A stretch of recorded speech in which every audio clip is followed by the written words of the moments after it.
Hello, my name is Derek Atkins, and this is parts 3 and 4 of the video lecture on the collection, canonicity, preservation, and transmission of the Bible.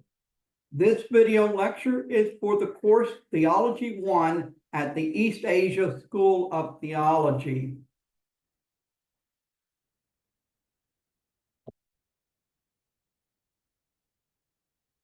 We've just finished looking at the development of the Old Testament canon.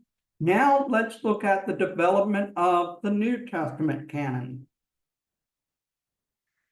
There are a number of reasons for the development of the New Testament canon.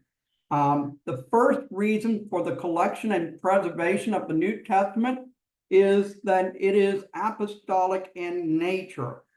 One of the criteria for recognizing the canonicity of writings to be included in the New Testament was apostolic authorship. Were they written by an apostle or not? All of the authors of the New Testament were all apostles, with the exception of Luke, who was a companion of Paul, but had access to apostolic testimony when writing the Gospel of Luke and the book of Acts. Another reason for the collection and recognition of the New Testament canon was the needs of the early church. Originally, the Christian community relied on oral accounts of Jesus's life and teachings. But as time went by, there was a need to collect written record, as those who had been witnesses to Jesus's life and teaching began to die off. Then there were heretical challenges. A number of heresies arose during the early centuries of Christianity, including Marcionism, which was started by Marcion. Marcion rejected the Old Testament because he taught that the God of the Old Testament was different from the God of the New Testament. He went on to write a list of New Testament books that he considered canonical. In response, Orthodox Christians, that is with a small o, began to develop their own list of books they considered to be canonical. And then there were missionary translations. As Christian missionaries took the good news of Jesus into more and more cultures, the Bible began to be translated into more and more languages. Thus, there was a need to know which books were part of the Bible so that the Bible translations could contain all of the authoritative texts of the biblical canon. There was also political persecution, which drove the process for collection and recognition. During times of persecution, Christians could be imprisoned and even executed for possessing copies of the Bible or portions of the Bible. This was especially true during the Diocletian persecution, which occurred from AD 303 to 311. During the Diocletian persecution, the Roman government confiscated Bibles and other Christian literature to be burned. Therefore, it was vital to know which books were part of the Bible and which books were not part of the Bible, because one needed to know which books could be handed over to the imperial police to be burned without committing sacrilege. So those are some of the reasons behind the collection and recognition of the canon. Now let's look at the process of collection. How was the canon collected? One of the first steps was selecting. Different texts had to be selected for consideration as the inspired word of God. Certain criteria were used to discern which texts were inspired. These criteria included apostolic origins. those documents that were written by apostles were accepted as canonical. A second criteria was recognition by churches. Those documents that were recognized by churches as being inspired were eventually accepted as canonical. Please note that church recognition was not the sole measure by which canonicity was affirmed, but it was an important factor. And then there was the question of content. Did the content of the book or letter agree with the teaching proclaimed by Jesus or the apostles? If anything was contrary to Jesus' or the apostles' teaching, that teaching was not considered canonical and therefore did not become part of the New Testament. The next step was reading and circulation. As God inspired apostles to write various letters and books, these began to be read by the churches to whom they were first addressed. As believers read or listened to the reading of these documents, they experienced the authority, power, and universality of these writings. These documents were circulated throughout the Roman Empire and beyond. The next step was collecting. At first, most individual churches had only a few apostolic letters and perhaps a gospel or two. But during the 2nd century, more and more churches came to possess copies of more apostolic letters and all 4 gospels, as well as Acts. Some of these documents were recognized as canonical. Some were later rejected as non-canonical, while others were accepted by some churches as canonical, but rejected by the majority as non-canonical. Another part of this process was quoting. Over time, various church fathers, that is, scholars of the early church, began to quote from different texts as scriptural in nature. They did this as they taught, debated against heresies, and administered the various churches they were responsible for. So this was another part of the process of canonization. Then there was completion and certification. Athanasius in AD 367 wrote a letter that contained the first known list of all 27 books of the New Testament. However, this is far from being the first canonical list. Then there was the Council of Carthage in AD 397.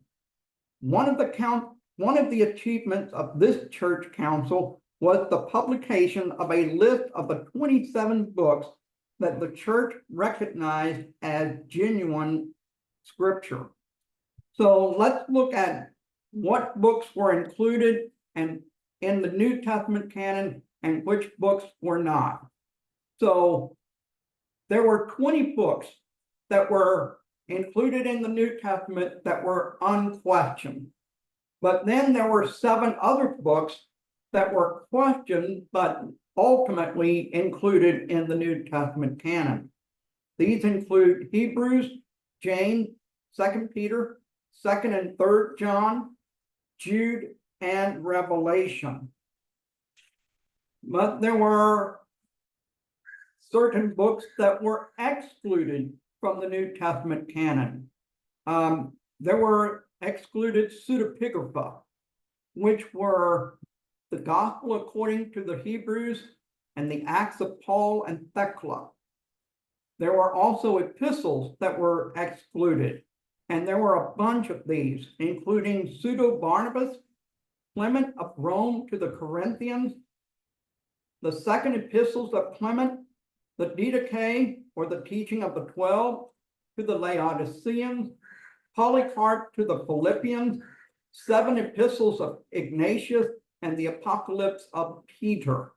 Now, the letter of Clement of Rome to the Corinthians was a It was written by Pope Clement of Rome, and it was written to Corinthian believers who were having church division. Sound familiar? So this book, this letter was a very good pastoral letter by Clement, but it was ultimately judged not to be part of the New Testament canon.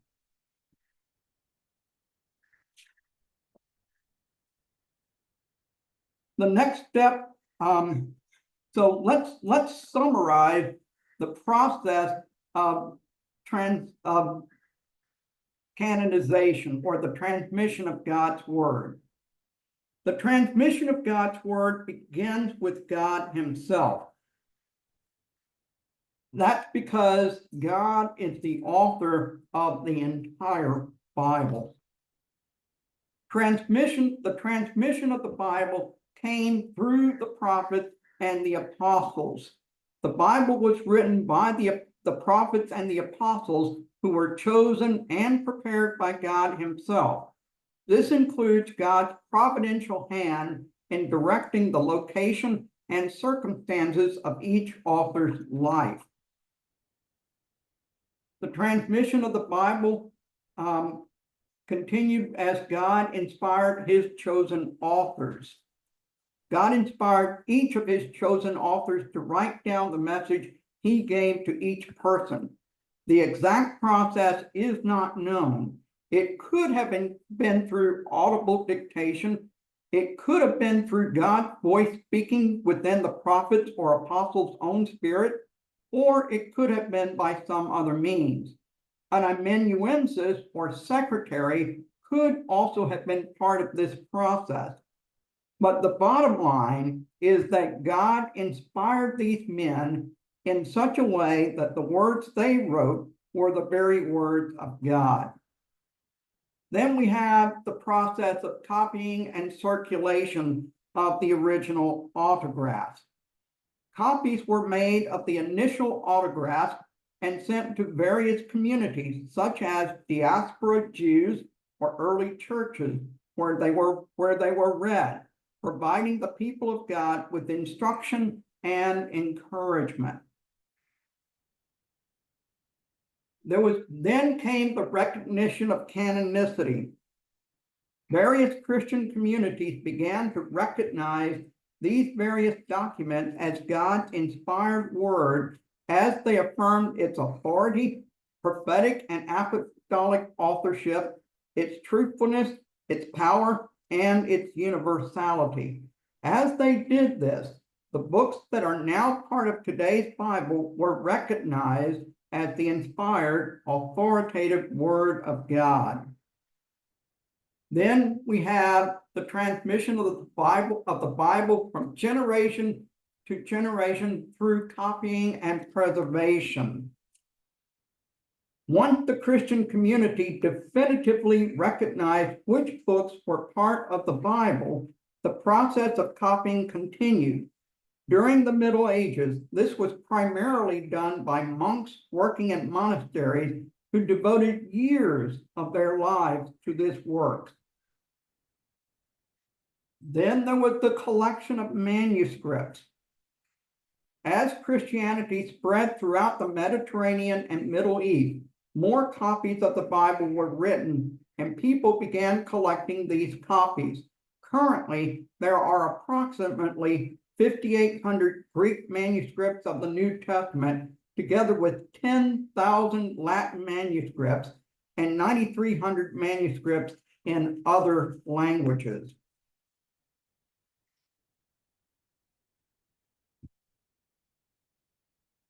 Another crucial dimension of copying and preserving the biblical text has been the process of textual criticism, in which scholars carefully examine the text of the surviving biblical manuscript to determine what the original text of the very first manuscripts actually were.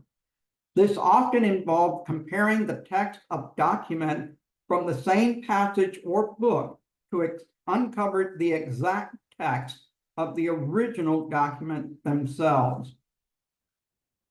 And then there is the translation of the Bible into other languages. As Christianity continued to spread, the Bible began to be translated into different languages, including Latin, the language of the Roman Empire, Coptic, the language of Egypt, and Syriac, a language of Syria. This process of translation continues to this day. And this brings us to the end of part 3 of this video lecture.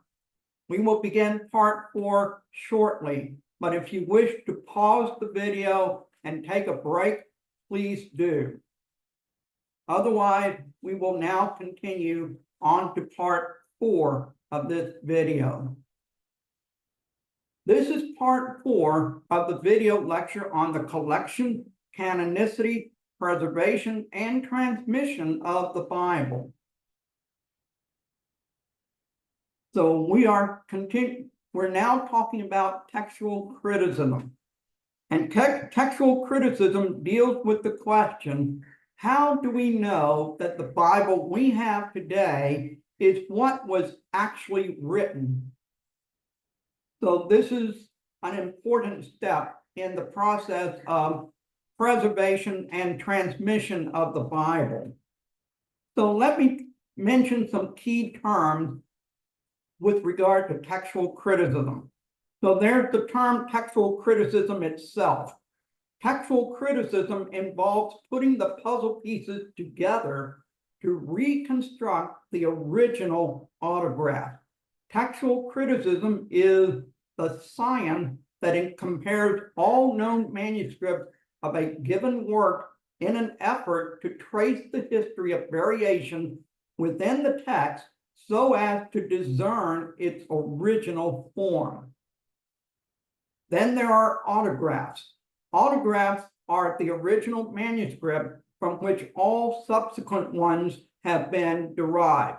So the autograph of, say, the Gospel of Mark, that would be the original copy of the Gospel of Mark. That's what an autograph is. Copies, on the other hand, are scribal copies of biblical manuscripts. So let's talk about the reconstruction of the Old Testament. First, there is the Septuagint. The Septuagint was a Greek translation of the Hebrew Bible and was written somewhere between 200 and 150 BC. The oldest existing copy of the Septuagint dates to the 4th century AD. Next is the Masoretic text. This is considered the authoritative text of the Hebrew Bible, and it includes the vowel markings that are now part of the Hebrew text.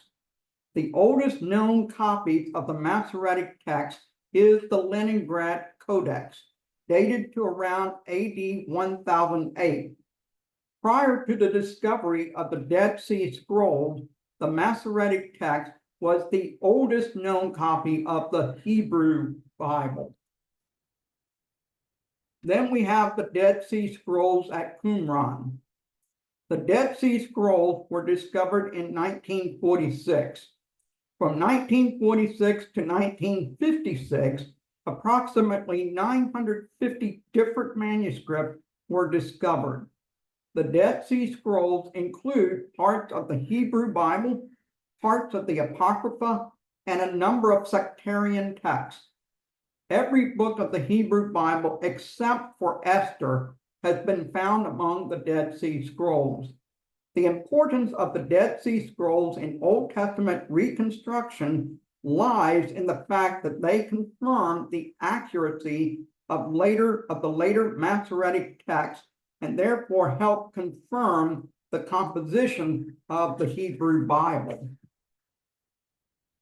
There is a remarkable consistency between the Dead Sea Scrolls, the Leningrad Codex, and the Septuagint, which all testified to the amazing accuracy with which the Bible was transmitted from one generation to the next.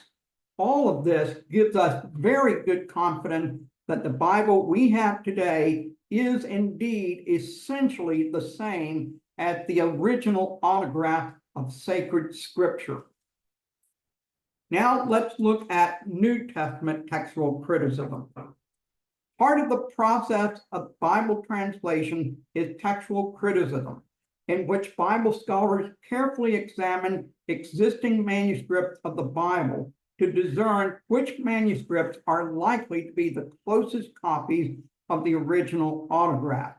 These scholars use a number of different rules or criteria to help them in their task. For example, early manuscripts are considered to be more accurate than later manuscripts, since later manuscripts have gone through more cycles of being copied.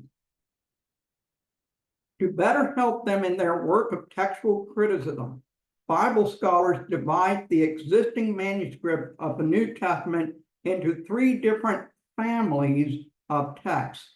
Each family is characterized by certain features and certain popular variants.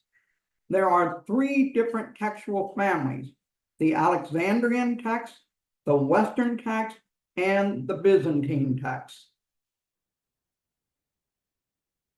The Alexandrian text is shorter and less polished than manuscripts from the other families.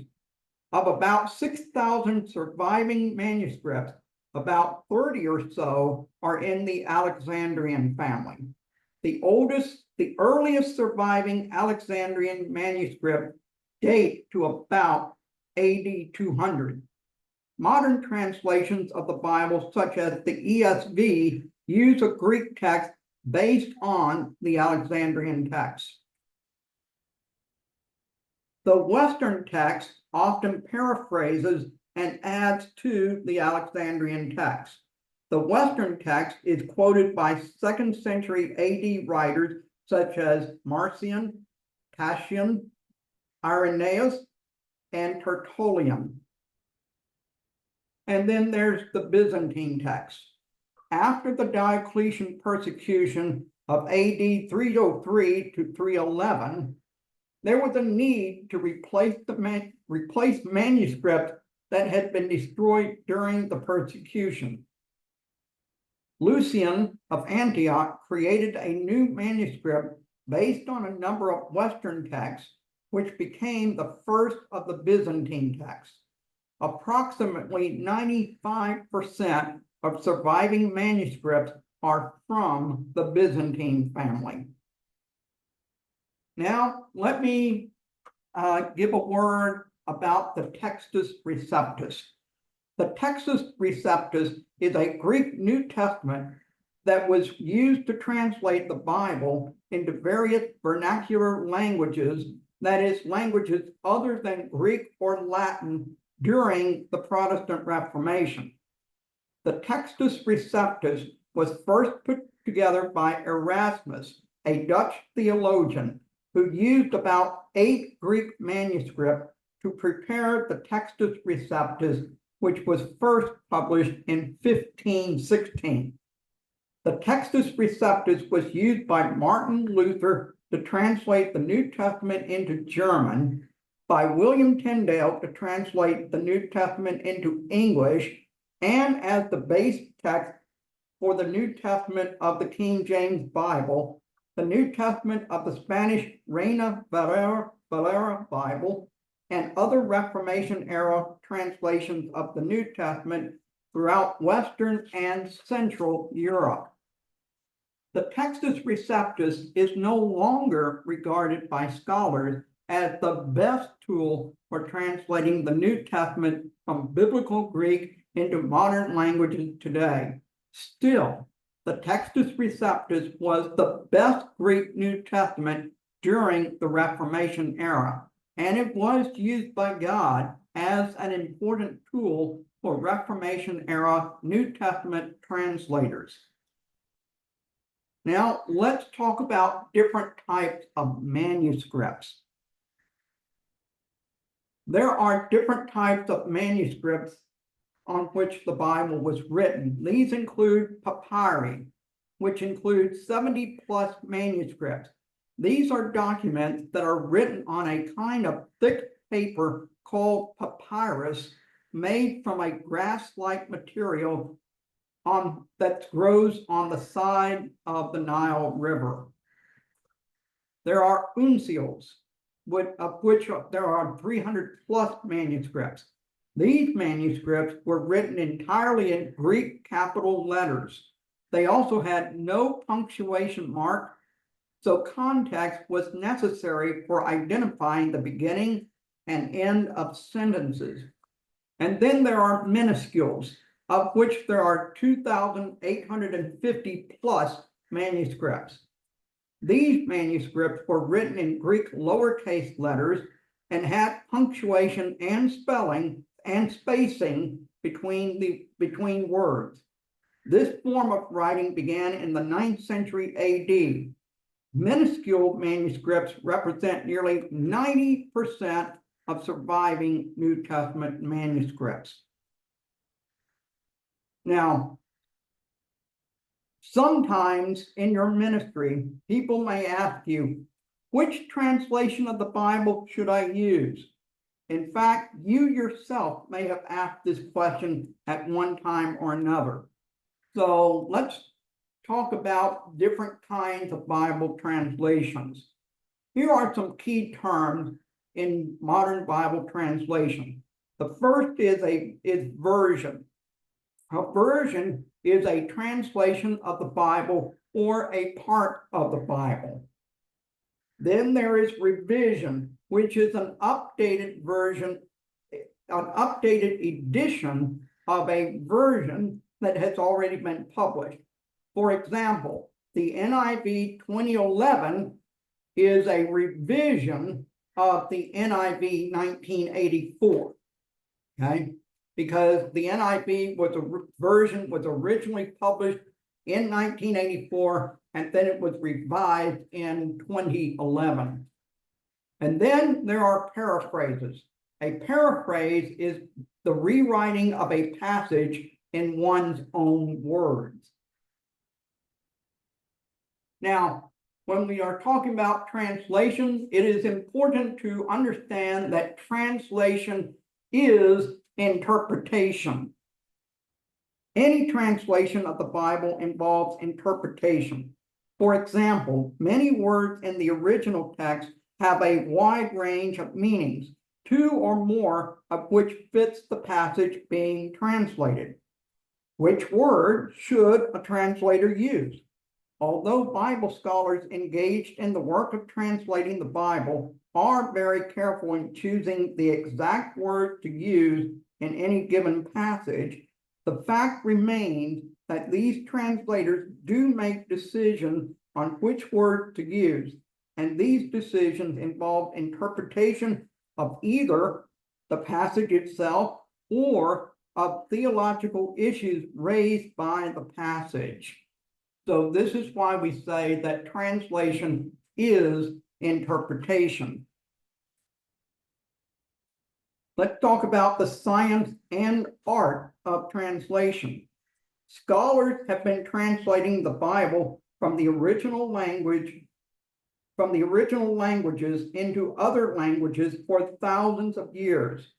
Over the years, scholars have developed certain principles to help ensure that their translations are as close to the meaning of the original manuscript as possible.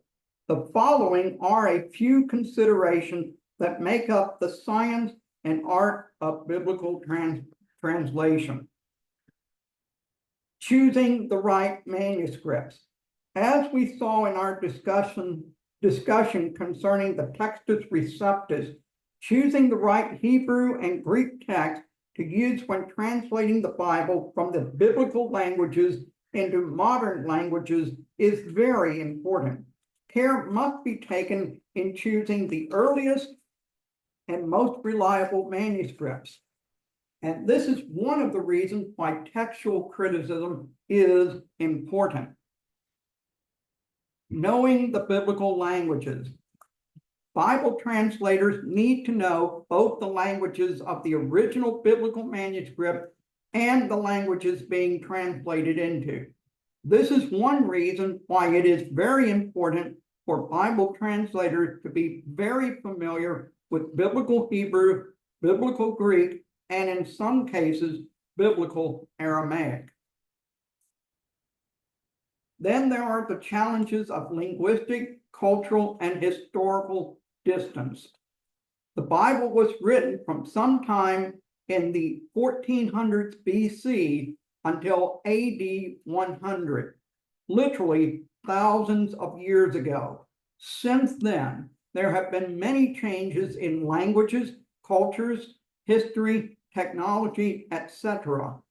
The Greek and Hebrew that is spoken in present-day Greece and Israel is not the same as biblical Greek and biblical Hebrew. In addition, the cultures of the modern-day descendants of the ancient Jews and those who lived during the ancient Greco-Roman world are vastly different. So let's go back to types of translation. Broadly speaking, there are three approaches to translation.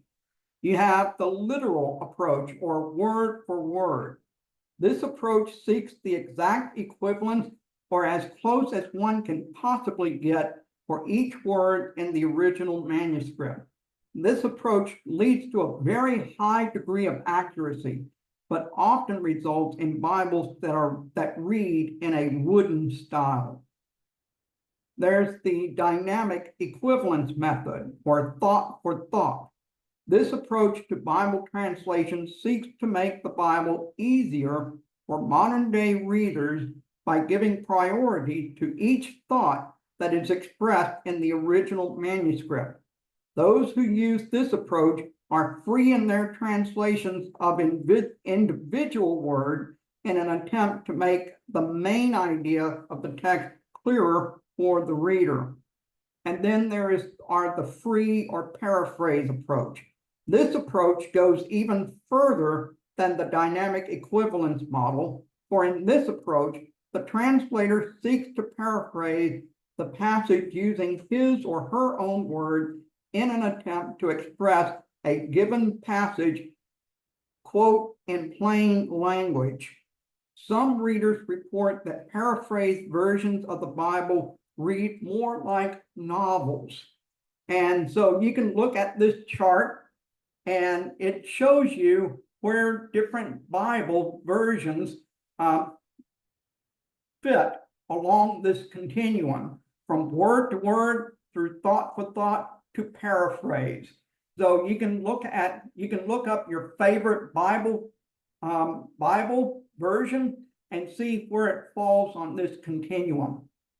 And this brings us to the end of this video lecture. So I hope this helps you better understand how we got our Bible that we have today and why we can trust that the Bible we have today is an accurate translation of the original manuscripts. I'll see you in class where we will talk about this a little more.